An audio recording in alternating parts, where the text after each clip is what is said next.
Happy Veganuary!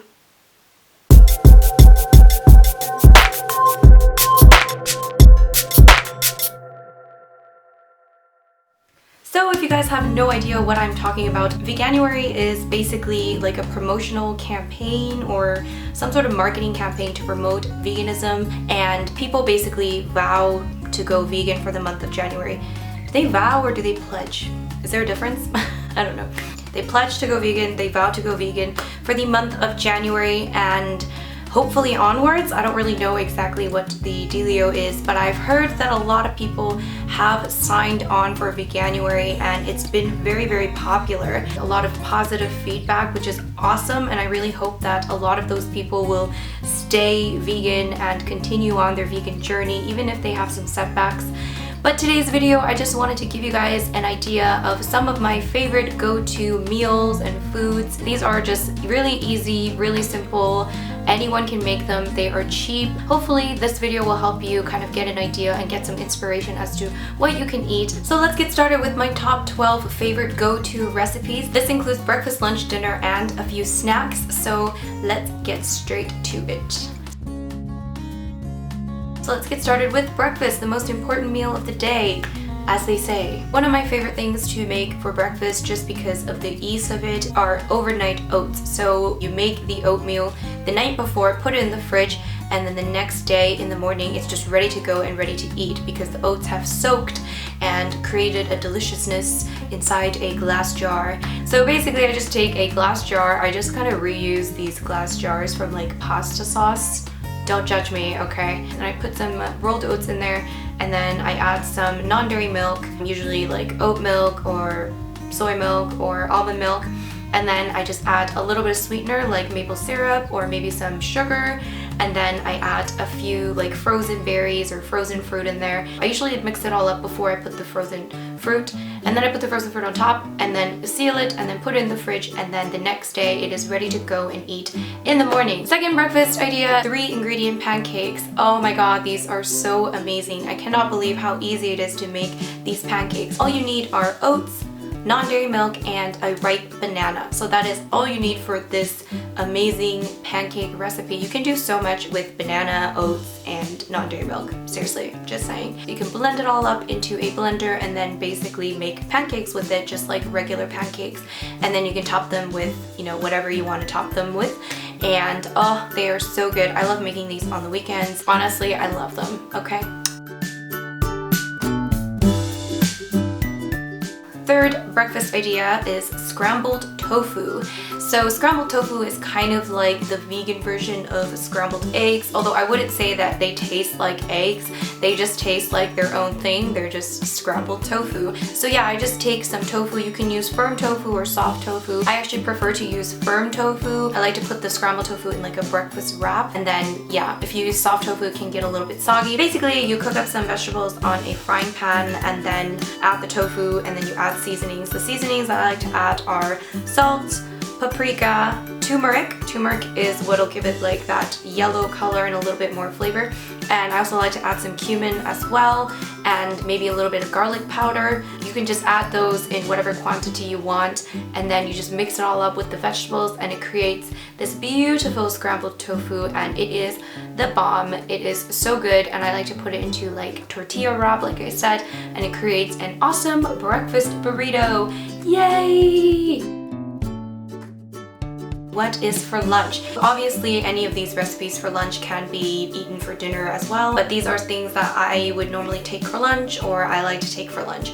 Sushi burritos. I am obsessed with these. They are actually really, really easy to make, and they are just so delicious and so simple, and it's easier than just regular sushi because A, you don't have to cut it up, and B, it's just so much easier to take to go because it just works like a burrito. You don't have to put it in like a container, you don't need to use chopsticks. Of course, you can also make regular sushi as well, or sushi bowls.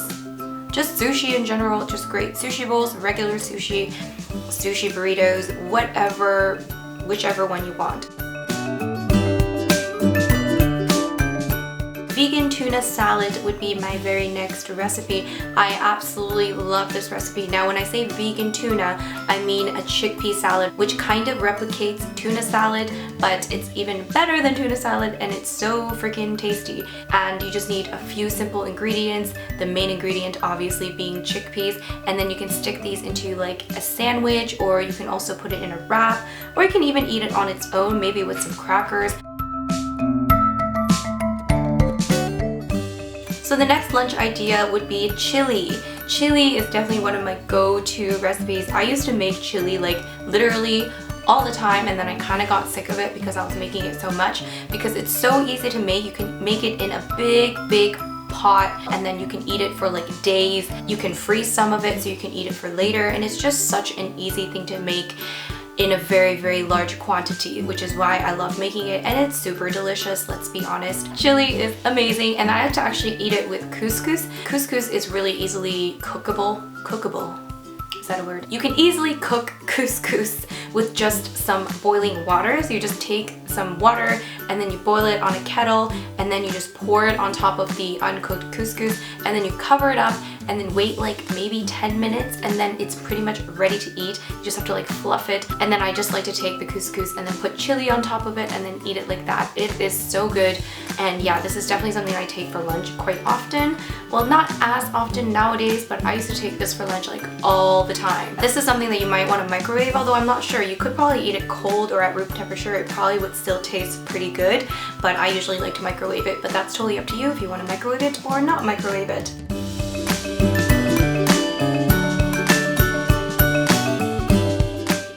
Moving on to dinner. Dinner, my favorite meal of the day. Oh, this is the best part of the day, guys. Who agrees that dinner is the best part of the day? So one of my absolute favorite things to make is the fettuccine alfredo recipe that again I have on my channel. Now this alfredo sauce, alfredo pasta recipe is made with cauliflower. Yes, cauliflower is the main ingredient in this recipe. I know what you're thinking. You're probably like, what is wrong with you? But I swear to you, it creates this creamy, delicious sauce, and it is just incredible. Literally every time I make it, I'm like constantly just going back and just eating, just constantly.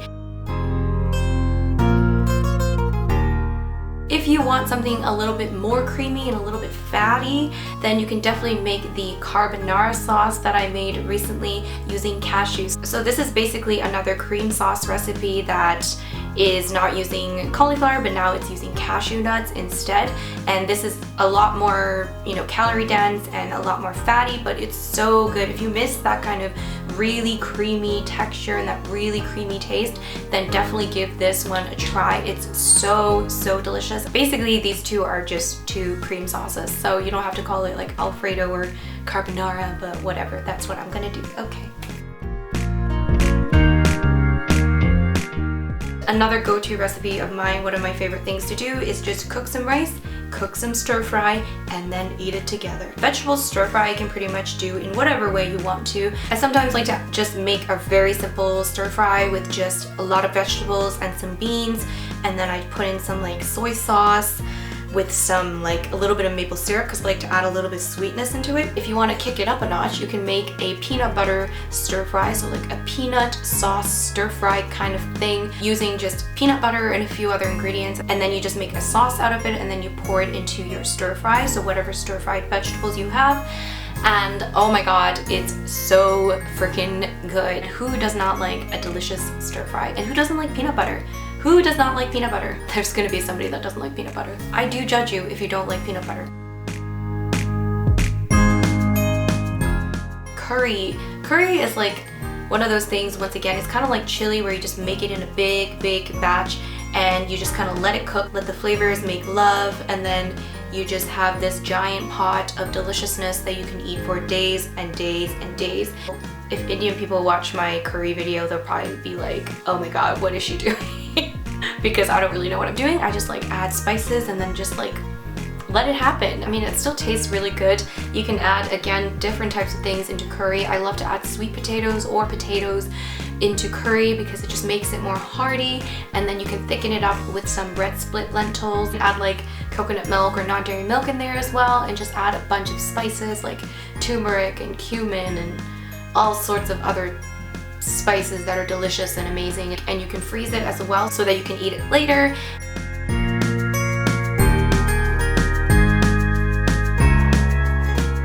And for snacks, of course, I have 2 snack ideas for you guys. One of them would be crispy chickpeas.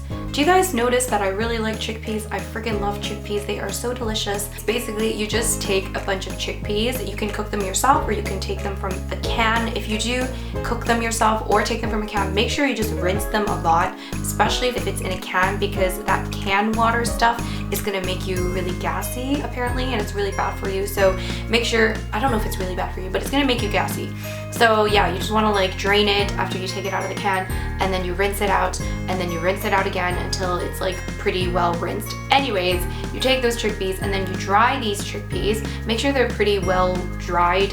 Why can't I speak properly? Make sure they are pretty dry when you make this recipe.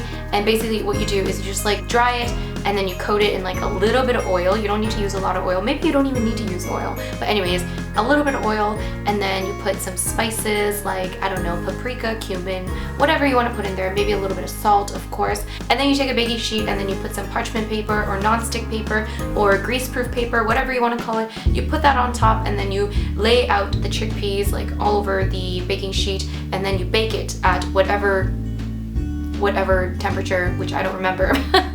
But you bake it, and then you bake it for however long. I'll put the information down below, guys, don't worry. Or I'll forget. You'll have to remind me. You bake it for however long, and then when you take it out, it's gonna create these like really crispy chickpeas. Like you wouldn't believe, like they are like really, really crispy. So when you chew them, it's like a crispy snack. And again, you can take them to work or school or wherever, and they are awesome. And my final snack idea and my final recipe is going to be cauliflower wings. You guys are probably like, what the hell are cauliflower wings? Or maybe you've seen my video on cauliflower wings. Basically, you take cauliflower and then you cover it in a batter, you bake it, and then it creates kind of this like wing-like situation. And then what you do is you cover it in sauce. I recently made a recipe video showing you guys how to make cauliflower wings in a Korean style. So if you guys have any idea what Korean spicy chicken is, it's basically that same sauce, that red spicy sauce that they use on Korean style spicy chicken. And I take that sauce and I put it on the cauliflower, and it just creates this delicious vegan situation that you need in your life. Whew, I think that was that 12? I think that was 12. So yeah, that's it. Oh my god, I feel like I've been talking forever. Like seriously, my mouth kind of hurt. If you guys want more vegan inspiration, I have tons of meal prep videos. I have, not tons, I have like 5 meal prep videos.